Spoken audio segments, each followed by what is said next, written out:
चलिए अब रुक कर लेते हैं अपनी पहली बड़ी खबर की ओर, जहां रामलीला, पीके, पद्मावत और अब घूसखोर पंडित, एक और फिल्म को लेकर के देश बवाल मच गया है। घूसखोर पंडित वेब सीरीज को लेकर के प्रदेश में माहौल गरमाया हुआ है। फिल्म के 50 सेकंड के टीजर रिलीज होते ही एक समाज, जो कि ब्राह्मण समाज है, नाम पर कड़ी निंदा जताई जा रही है। इसको अपनी गरिमा के खिलाफ बता रहे हैं वो लोग। भोपाल सहित देश के कई हिस्सों में फिल्म के खिलाफ प्रदर्शन हुए हैं, जिसमें अभिनेता मनोज बाजपेयी, निर्माता नीरज पांडे और ओटीटी प्लेटफॉर्म का विरोध किया जा रहा है। अब गठन का कहना है, यहाँ पर संगठन जो है उनका ये कहना है कि ये मामला केवल एक फिल्म या उसके मनोरंजन तक सीमित नहीं है, बल्कि समाज में गहराती जातिवादी मानसिकता को उजागर करता है, जिसे किसी भी कीमत पर स्वीकार नहीं किया जा सकता है। अब इस फिल्म पर सियासत भी गर्मा गई है और एक तरफ सीएम योगी के निर्देश पर इस वेब सीरीज के निर्देशक और टीम के खिलाफ हजरतगंज थाने में केस भी दर्ज कराने की बात कही जा रही है। वहीं आपको बता दें, बहुजन समाज पार्टी और पूर्व मुख्यमंत्री मायावती ने ब्राह्मण समाज की देश में अपमान और उन्होंने कहा कि अंदर किए जाने की बात वो कहती नजर आ रही है। जहां डायरेक्टर रितेश शाह और निर्माता नीरज पांडे अब न केवल सियासी बल्कि कानूनी दबाव में भी हैं। मायावती के समर्थन के बाद यह मुद्दा और बड़ा हो गया। कई ब्राह्मण संगठनों ने भी फिल्म के बहिष्कार की चेतावनी दे दी है। लोगों का कहना है कि अभिव्यक्ति की आजादी के नाम पर किसी भी जाति का या समुदाय को निशाना बनाना गलत है, ऐसा अब कहा जा रहा है। इसको लेकर लगातार किस प्रकार से प्रदर्शन हो रहे हैं, किस प्रकार से कानूनी कार्रवाई भी यहां पर देखने को मिल रही है, ग्राफिक्स के जरिए हम आपको समझाते हैं। देखिए, घूसखोर पंडित, क्यों इस पर विवाद हो रहा है? पंडित शब्द को लेकर के ये पूरा विवाद है कि आखिरकार विवाद क्यों हो रहा है, ये एक बड़ा सवाल है। इसे समझना होगा कि विवाद उस शब्द को लेकर के है क्योंकि वो शब्द एक जाति को यहां पर दर्शा रहा है। यहां पर ब्राह्मण की छवि खराब करने का आरोप लगा है निर्देशकों पर, फिल्म निर्माता पर। कहा गया है कि एक समाज को, एक जाति को टारगेट यहां पर किया जा रहा है और इसी बात का गुस्सा देखने को मिल रहा है। मेकर्स पर एफआईआर दर्ज करने की मांग भी की गई है। यूपी में एफआईआर दर्ज करवा भी दी गई है। दिल्ली हाईकोर्ट में एक जनहित याचिका दायर करने की बात कही गई है।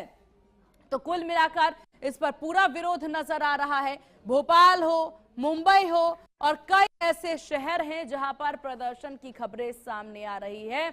अपना गुस्सा, अपना आक्रोश जो है वो लोगों के द्वारा दिखाया जा रहा है। किन किन फिल्मों पर विवाद हुआ है? देखिए, सबसे पहले 2013 में रामलीला पर सबसे पहले विवाद जो है वो देखने को मिला और उसके बाद कतारें कम नहीं हुई है, बढ़ती ही गई हैं लगातार। उसके बाद 2014 में पीके पर विवाद हुआ। हम सभी जानते हैं पीके में कुछ सीन ऐसे थे जिसको लेकर के पूरा विवाद जो है वो होता आया। नाम को लेकर के भी विवाद हुए, उनमें से एक है जो 2018 में रिलीज हुई थी, जिसके नाम को लेकर के काफी ज्यादा यहाँ पर आक्रोश देखने को मिला था, जिसके बाद प्रदर्शन की तस्वीरें देखने को मिली थी, जिसके बाद नाम में बदलाव भी किया गया। 2020 में देखिए लक्ष्मी बम, इसको लेकर के भी विरोध हुआ था। 2023 में आदि पुरुष पर भी विवाद हुआ था और इसमें भी कई सारे सीन को लेकर के, डायलॉग्स को लेकर के विवाद की तस्वीरें नजर आई थी। 2026 में घूसखोर पंडित को लेकर के देखिए यहाँ पर पूरा विवाद जो है वो हो रहा है। इस पर ही पूरा गुस्सा जो है वो देखने को मिल रहा है और इसी वजह से लगातार प्रदर्शन की तस्वीरें हैं, गुस्सा है और इस गुस्से को लाजमी सरकार के द्वारा भी बताया जा रहा है और इसीलिए ये पूरी तस्वीरें नजर आ रही है। इस विषय पर ज्यादा जानकारी के साथ संवाददाता पुनीत मोहन हमारे साथ बने हुए हैं। पुनीत, उत्तर प्रदेश में अब इस फिल्म को लेकर के, इसके नाम को लेकर के विवाद काफी ज्यादा है और यहाँ पर तो एफआईआर भी दर्ज कर ली गई है, क्या कुछ बड़ी अपडेट?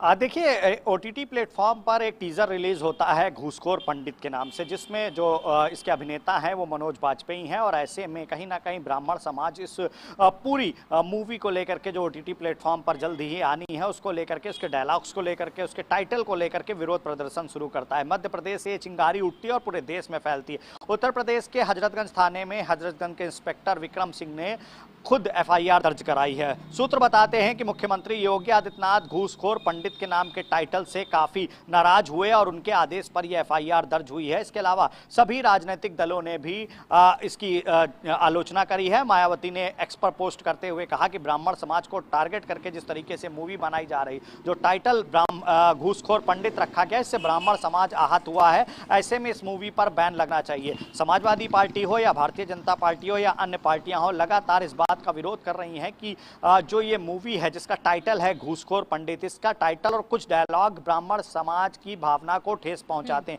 अभिव्यक्ति की आजादी के नाम पर आप किसी भी वर्ग को टारगेट नहीं कर सकते, किसी भी समाज को टारगेट नहीं कर सकते। हालांकि इस पूरे प्रकरण के बाद में जो इसके अभिनेता हैं मनोज बाजपेयी, उन्होंने अपनी चुप्पी तोड़ी है। उन्होंने जो निर्देशक हैं उनकी पोस्ट को फॉरवर्ड करते हुए लिखा कि ये सही है कि अगर इससे किसी की भावना आहत होती है तो इसके जो टाइटल है या नेम है उसको चेंज होना चाहिए, लेकिन मैंने जो इसमें रोल निभाया है वो केवल और केवल एक ऐसे व्यक्ति का रोल है जो अपने भीतर की ही लड़ाई लड़ रहा है और अपने भीतर की लड़ाई लड़ते लड़ते वो एक मोड़ पर आता है जहां वो सच का साथ देने लगता है। लेकिन पुनीत, हमें समझना होगा कि ये पहली बार नहीं है जब कोई किसी ऐसे नाम को लेकर के विवाद हो रहा हो। इससे पहले भी कई फिल्में ऐसी रही हैं जिसके नाम को लेकर विवाद हुआ है और एट द एंड डायरेक्टर को या निर्देशक कहिए, उन्हें उस नाम को बदलना ही पड़ा है। तो ऐसे विवाद में बॉलीवुड इस वक्त फंस ही क्यों रहा है, ये एक बड़ा सवाल है।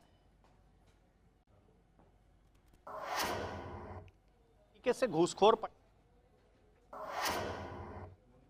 समाज को संकेत करता है और ऐसे में पूरा ब्राह्मण समाज इसके विरोध में है। अब सबसे बड़ी बात यह है कि इस तरीके के टाइटल जब अप्रूव्ड होते हैं तब जो जिम्मेदार अधिकारी बैठे हुए हैं सेंसर बोर्ड में इत्यादि जगह पर वो क्या करते हैं, जब जिस तरीके की फिल्म का निर्माण होता है, निर्देशक इस तरीके की फिल्म का टाइटल लाते हैं तो आखिर वहां पर रोक क्यों नहीं लगती है। ऐसे में जिस तरीके से ब्राह्मण समाज पुनीत, हालांकि देखने वाली बात होगी कि आगे डायरेक्टर क्या करते हैं, नाम बदलते हैं या इस पर कानूनी कार्य जो सामने आ रही है उस पर उनका क्या रिएक्शन होता है। आपका बहुत शुक्रिया पुनीत तमाम जानकारी करने के लिए।